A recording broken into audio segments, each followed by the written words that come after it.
Hello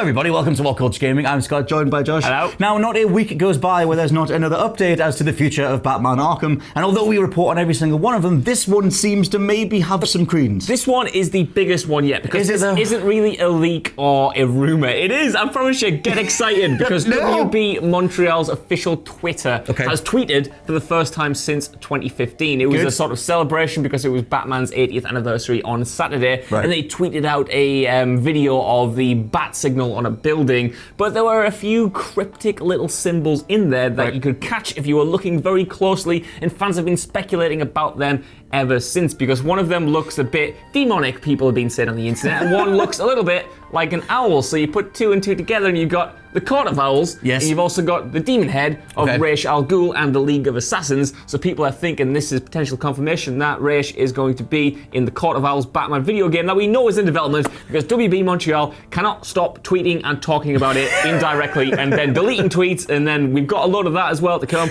some more backup evidence. But Scott, are you just excited for this game, or are you just completely done at this point? I'm numb. I don't feel anything anymore. I used to feel, I mean, how long we've been doing this? Like 2 years? Forever. I know that like you said, I mean, Origins was what? Was 2013? Yes. So that was a long time ago. Arkham Knight was in 2015. There was a whole thing with Rocksteady not including Warner Bros. Montreal as part of their end credits wrap up. And then it was like, well, okay, they're clearly done with the franchise, but it seems like it's getting handed off to Montreal anyway. And the first major leak, which we reported on back when it was called Batman Arkham Insurgency, was still this. It was that it was going to be the Court of Owls, which the Court of Owls, if you haven't read Scott Snyder's, Scott Snyder's whole run, not Zack Snyder.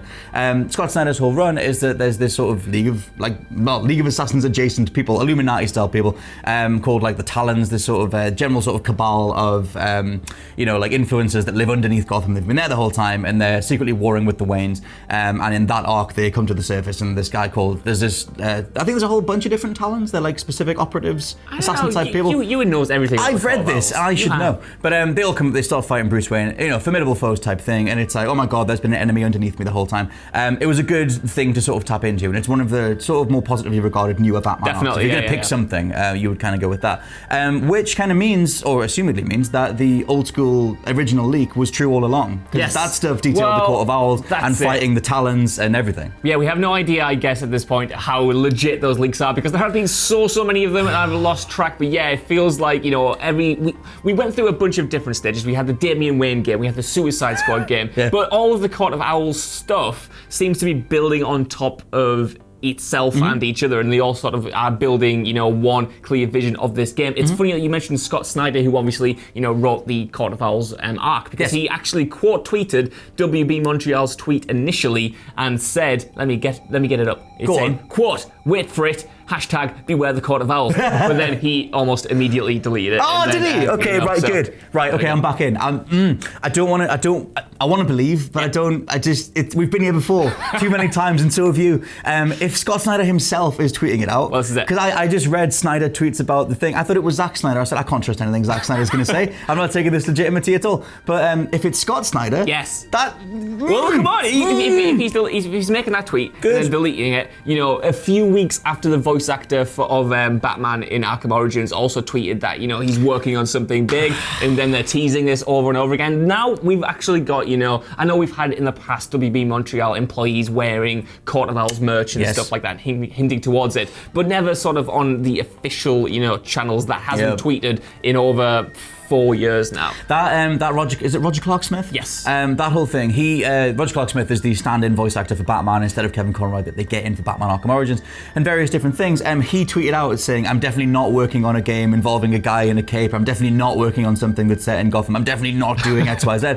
And then he clarified that, quote unquote, later on by saying it was a joke with one of his engineers. Yeah. And it's like, oh, it's hilarious, mate. Yeah, good. Just lead us all on. Yeah, we love it. And so I think that, I don't know, that could go either way. It was too on the nose. Like, I kind of think at some point that a lot of this stuff is obviously intentional. Things like the Scott Snyder thing. Yeah. I mean, it's a very specific hashtag, isn't it? I mean, it's very, very specific. They'll know what they're doing. Like, I mean, that's going to get the ball rolling. It's going to result in videos like this. It's going to kind of get a sort of level of hype alongside it that they can then capitalize on. Although, assumedly, it wouldn't come out until 2020 anyway. Probably not. So, I reckon, we're so far into, the life cycle of this gen now that I have to imagine that whenever this game is announced, it's a next gen or at least a cross-gen game. It might come out later late next year to coincide with, obviously the release of the PlayStation 5 and the Xbox Scarlet, which actually leads me nicely into the next little tidbit of information. Go on. There was a Reddit post on the Arkham subreddit, which linked to a Reset Era forum where people were suggesting that WB's Court of Owls game could be announced at Sony's State of Play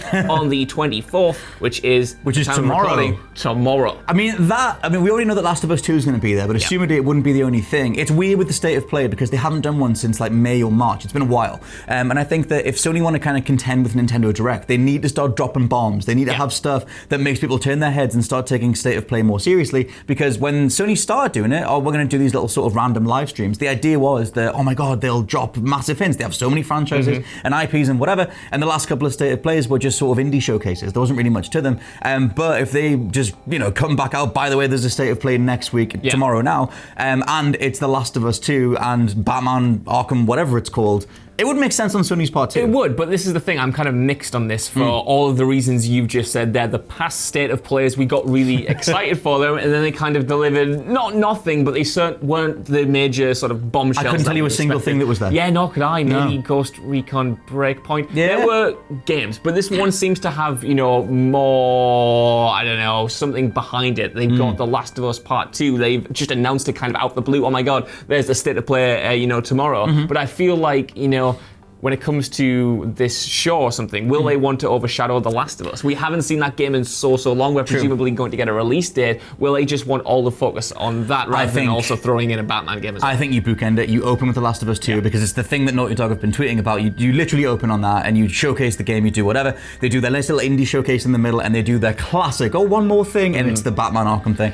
I don't fully believe this. I want to believe. I'm a dreamer, I'm a gamer, I get involved in the hype. I don't think that's what will happen, but you never know. You never do. It might. Well, I want to know though, Scott, this is the problem. I've been so excited for either WB Montreal or Rocksteady to announce their next project for what seems like my entire life. It's at least since 2015, and every single time I feel like it's about to arrive, whether it's at E3 or the Game Awards or PSX or now a State of Play, it never comes. I just want to temper my expectations, especially when State of Play in the past has sort of, taken more of a backseat. I want them. I don't want this to be true.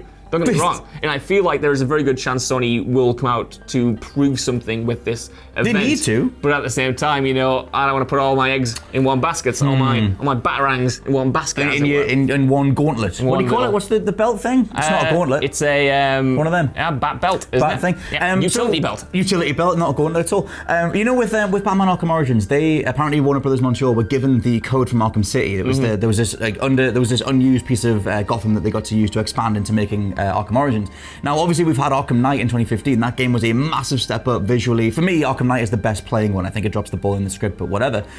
Do we just assume that Warner Brothers Montreal then inherited Rocksteady's other assets, and this will just look like Arkham Knight, like graphically, even though it's going to be set before the events of Arkham Asylum? I don't know. That would be the easiest way to do it, I suppose, because all that code is already obviously written, and if you make another Batman game, you just kind of want to build on top of that. But at the same time, you could, at this point, like we said before, presume that's going to be a next-gen game, so they might have made some heavy modifications. I do think it'll play very similar to what fans are expecting. I don't think it's going to be all that radical. I think it might introduce, a co-op element, because that was a that was part of the WB Montreal have been working on that for a while. We know that was going to be the basis for Suicide Squad. I don't think it'll be like a revolution. I think it will be, I'm excited for it. I think it'll be good. I think it's going to have an interesting storyline. But when it comes to how it plays, I do think it will be an evolution rather than a revolution. Yeah, I wonder how much they know that it just needs to be just more Arkham. Like Borderlands 3 is just more Borderlands. It's fine-tuned and I love it, but like it is more of the same kind of thing. I wonder in that case, because they've taken so long doing it. Like obviously it'll be 4 years since Arkham Knight.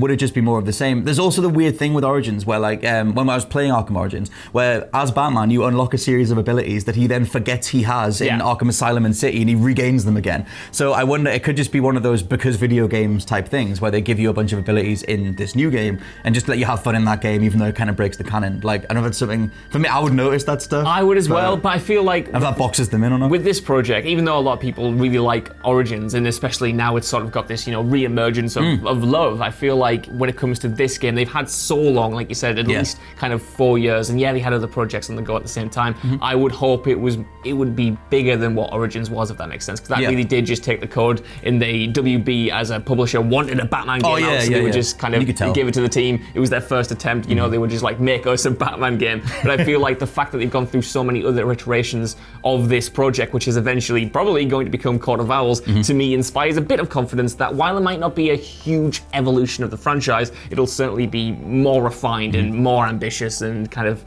more interesting overall. You would assume on a 3-1 curveball to finalize, to end this thing.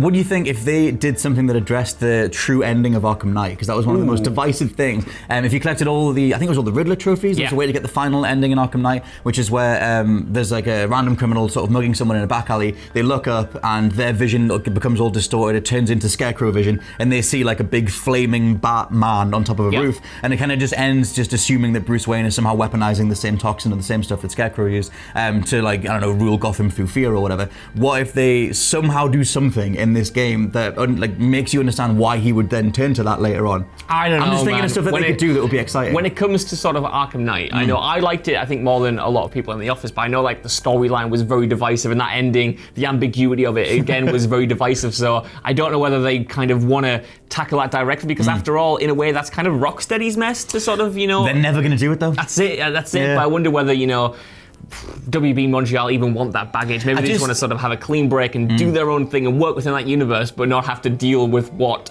was left behind. I'm just thinking of like potential lore threads that you could sort of tug on or pull out. And if you're going to do the Scott Snyder arc, then he's going to go underground. He's going to talk to the Court of Owls. He's going to realize that they have been secretly controlling Gotham the whole time. You have all these sort of general themes of overseeing, Gotham. And it's like, what if he sort of thinks to himself, hey, Alfred, I want a way to make sure Gotham's okay. That's how Batman talks. And so maybe that could be something that could kind of tie in. I want exciting stuff. You know what, Scott? Hopefully we find out tomorrow at this State of Play. My fingers and toes and everything else in my body is crossed. We almost definitely won't find out, but let us know what you think down in the comments below. Do you want more Batman Arkham, and what kind of state do you want it? Do you want it to be exactly more of the same or more innovative, original type stuff? For now, though, I've been Scott from WhatCulture.com. I've been Josh from WhatCulture.com. I will catch you next time. Bye. Bye.